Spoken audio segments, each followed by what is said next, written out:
திருமணமான ஒரே மாதத்துல புதுமண தம்பதிக்கு இப்படி ஒரு நிலைமையா?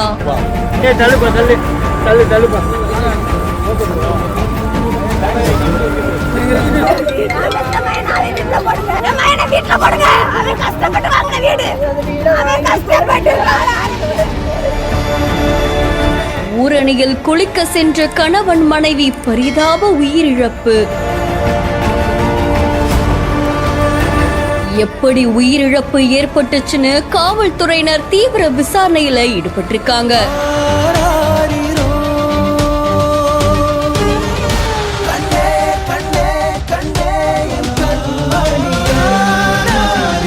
ராமநாதபுரத்தை சேர்ந்த கார்த்திக் ராஜா அப்படின்றவருக்கு சமீபத்துல தான் திருமணம் ஆச்சாமா. இந்த தம்பதி காட்டூரணியில இருக்கக்கூடிய ஊரணியில 2 பேரும் குளிக்கிறதுக்காக போயிருக்காங்களாமா. அப்ப நீண்ட நேரம் ஆகியும் வீடு திரும்பல அப்படின்னு சொல்லி அங்க இருக்கக்கூடிய உறவினர்கள் அவங்கள தேடி இருக்காங்க.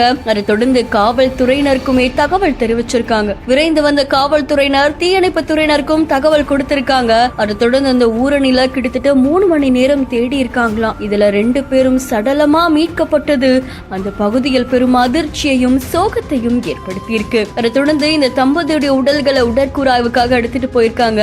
இந்த சம்பவம் தொடர்பா போலீசார் வழக்கு பதிவு செஞ்சு விசாரணையும் மேற்கொண்டு வராங்களாம். ஊரணியில குளிக்கும் போது ஆழமான பகுதிக்கு இந்த தம்பதி போயிருக்கலாம் அப்படின்னு போலீசார் முதற்கட்ட விசாரணையில தெரிய வந்திருக்கு அப்படின்னு தெரிவிக்கப்பட்டிருக்கு. தம்பதி 2 பேருமே ஒரே நேரத்துல இப்படி நீர்ல மூழ்கி உயிரிழந்தது அந்த பகுதியில் பெரும் பரபரப்பையும் சோகத்தையும் ஏற்படுத்தியிருக்கு.